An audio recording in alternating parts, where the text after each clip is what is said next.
talking about like I'm not talking about like internet stuff. I'm talking about like solid Christian scholars. In fact, there was a man who wrote a book called Yahweh at Patmos.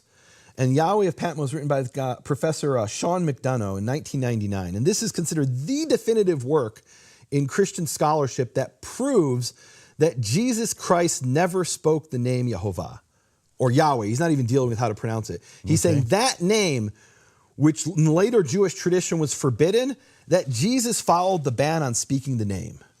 He argues this in a book. It's a great book. I've read it. And it has some wonderful things in it. But I think one of the things he's missing is what we just saw, which is that in the earliest manuscripts where they wrote in Greek, when it came to the name, they wrote it as Yud-He-Vav-He, as Yehovah, in Paleo-Hebrew, and it was the Christian Gentile scribes who replaced that with Lord. So I think he misses that point. But one of the things I shared with you, Michael, is that I've come across in my research, we talked about Hebrew Matthew. Well, recently I discovered a Hebrew manuscript of the book of Revelation. And this Hebrew Revelation, it's only a chapter and a half. But one of the really... That's all that's extant. That's all that I found. That's all, that's all that I know of. It's, and the beauty of it is today anybody can go online to the British Library, which used to be the British Museum Library, go to the British Library website. It's part of a worldwide project of digitizing all Hebrew manuscripts. And this manuscript is called Sloan 273. And let me pull it up here. I have it right in front of me, and we'll show it here on the screen. And let me just see here real quick. And the beautiful thing here is in this passage in Revelation. And can you read me Revelation? I believe it's 1:4. What do you have there in Revelation 1:4? Read me that from the Greek. And this is actually the basis of the idea of Yahweh at Patmos. Is he starts off and he says, look, Jesus at Patmos, when he revealed himself to John, he didn't use the name Yehovah.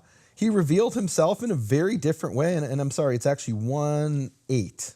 Okay, yeah, okay. This is King James. Yeah. I am Alpha and Omega, the beginning and the ending, saith the Lord, which is, and which was, and which is to come, the Almighty. So here, according to the understanding of this Yahweh at Patmos by McDonough, and most Christian scholars, this is Jesus talking, and he's saying, I'm the Alpha and the Omega, the first and the last. That's what it means, the first and the last letters of the alphabet. And now was the chance to say that he's Yehovah, and he doesn't say it. And the beautiful thing here is in this Hebrew manuscript in the British Library. Now, is this the Hebrew original? I don't know. This is one of these manuscripts that shows up, and we don't know if it was translated from Greek or if this is an early Hebrew manuscript. And it isn't. It's a manuscript. It's handwritten. It is ancient. It shows up. This particular manuscript, I believe, was purchased in the 17th century. It probably shows up. It was probably written about 100 years before that. And here's what it says in Hebrew. He says, "Ani ha'alef ve'hatav." I am the Aleph and the Tav. Omer Yehovah ha'Elohim. Says Yehovah Elohim, Yehovah God. So here he's speaking, the speaker here saying, I'm the Aleph and the Tav. And it's beautiful because in Greek it says Alpha and Omega, which is the first and last letters of the Greek alphabet. The first and last letters of the Hebrew alphabet are Aleph and Tav. Now I've heard people speculate that in the original Hebrew it wouldn't have said Alpha and Omega, it would have said Aleph, Tav. Okay, that could be. Here I have it. Here you have it. I have it in a manuscript. And then it says Yehovah God. And Yehovah there is written with the full vowels as Yehovah, not as Yahweh, not as Yahuwah, but as Yehovah from this manuscript. It's beautiful. And one of the things that's missing that I think is lost when you translate this into Greek is what you just read. And read that one more time, the end of the verse where he says, I am the Almighty. Which is, which was, and which is to come, the Almighty. Was and is to come. When I hear that, I immediately hear that in Hebrew, which is the Hebrew phrase, Haya Hoveh Yehiyeh, which literally can be translated, he was, he is to come, or you can change the order. And in fact, in Revelation, it appears 3 times. Sometimes it appears he is, he was, or he was, he is. That's not important in Hebrew. But the meaning of the name Yehovah, the meaning of the name of the Father, Yud-He-Vav-He, is Haya Hoveh Yehieh. He was, he is to come. That's the translation, the meaning of the name. And it says it there in Revelation. Right, and 1:8, and it goes right back to when Moses was given the name. What shall I tell them your name is? It's beautiful. Right. Take us to... Right, well, so Michael, I was recently, I do this podcast called Hebrew Voices, and I was interviewing this Samaritan leader, man who's written 107 books. Really smart guy. He's considered the top Samaritan scholar, meaning among the Samaritans. And I asked him the question which was obvious to me. I said, how do you Samaritans pronounce God's name, Yud-Heh-Vav-Heh? He says, we don't pronounce the name. I said, really? Okay, well, how'd you pronounce it in ancient times? He said, we never pronounced it. Interesting. And we can get back to that maybe. But he says, but I can tell you what it means. I said, well, what does it mean? I know what it means, but what do you think it means? He says it means Hayahoveh Yehieh. He was, he is to come. So why do you think it means that? I know why it means that. And he said the same reason any Jew would say. Exodus 3:14, God reveals himself to Moses and he says, Ehyeh asher ehyeh, which literally is, I will be that which I will be, or I am that which I am. And that is from the Hebrew verb to be. And in the very next verse, he says, and Yehovah said further to Moses, thus shall you say to the children of Israel, and then he reveals his name, Yehovah, Yud-Heh-Vav-Heh.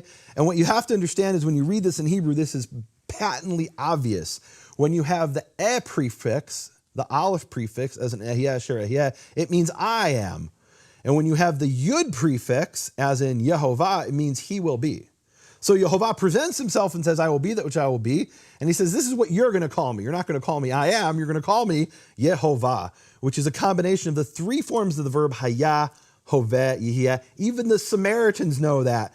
Every Jew knows that. We sing it in the synagogue. I grew up singing it in the synagogue.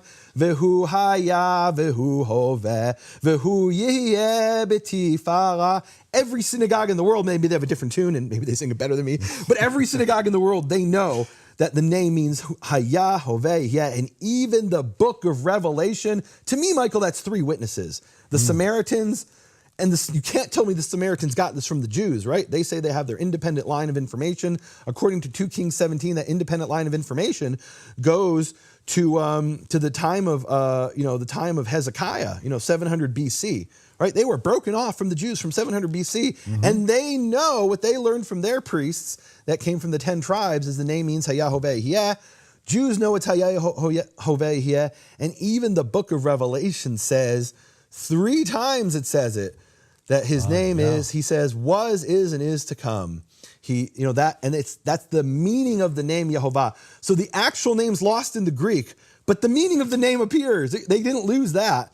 And the reason is there was no ban on the meaning of the name. The Jewish ban and the Roman ban pertained to the pronunciation of the name Yehovah, but the meaning of the name, I don't think the Romans even knew the significance of that. They didn't catch it. They didn't tie into it. It's beautiful. It's right there in this Hebrew revelation.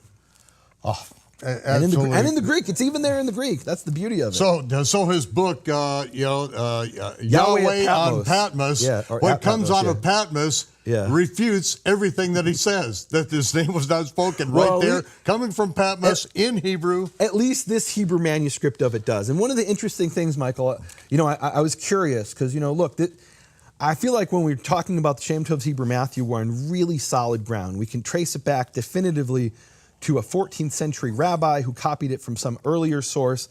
With this Hebrew revelation, we're at the beginning of the research. I can't say definitively this is our Hebrew original.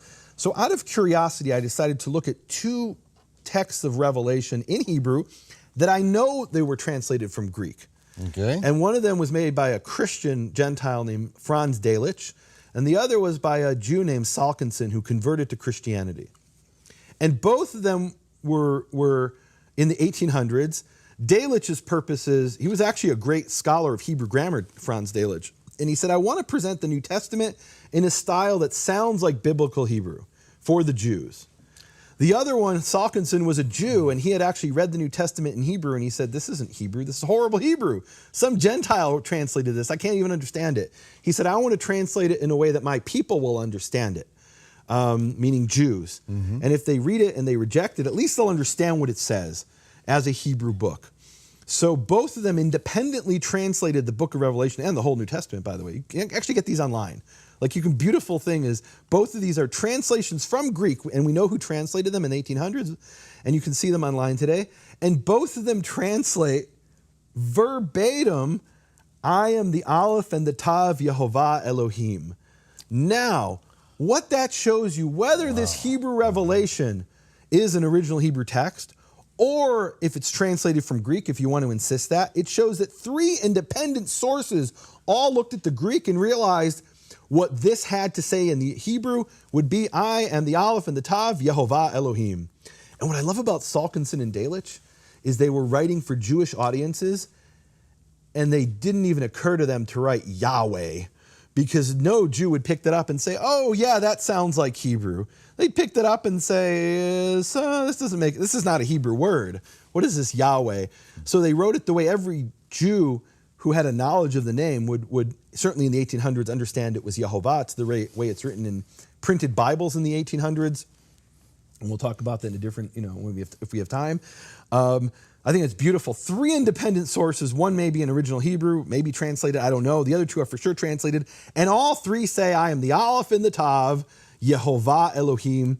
And, so this guy who's writing about Yahweh at Patmos, he's got some wonderful scholarship, but I have to disagree with his conclusion that that Yeshua was under the ban on the name. As far as I can find from the Jewish sources, the ban on the name didn't exist in the first century.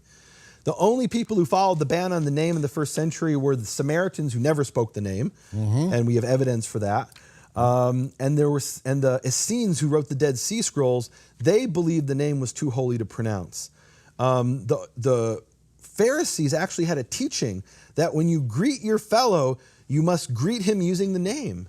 And they explain what they mean. They explain that when you... they quote Boaz walking on the road to Bethlehem, and he sees the harvesters in the fields, and they're covered in the dirt and grime of the fields. Like these aren't people who are sanctified in the temple. And he says to them, Yehovah imachem, Yehovah be with you. And they say to him, Yevarechecha Yehovah, Yehovah bless you. And the rabbis say in the first century, this is the greeting of ancient Israel. This is the way that we are culturally, the way we greet people. And they bring another example from Gideon, when the angel sees him, he says, Yehovah be with you. And the beauty of the story there is that Gideon in Judges 6, he thinks, well, this is just a greeting. It's like he's saying to me, hello, how are you? And the angel says, no, when I say Yehovah is with you, I mean he's with you. Like he mistakes it for a greeting at first. But he's like, no, I'm not just anybody saying this. I'm an angel saying this. Beautiful, beautiful things there.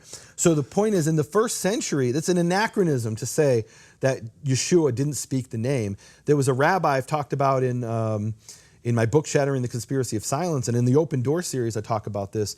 There was a rabbi named Hanina ben Teradion who, during the time of the Hadrianic persecutions, he was a rabbi, and he was burned at the stake by the Romans, we're told, for speaking the name the way it was written, meaning as Yehovah.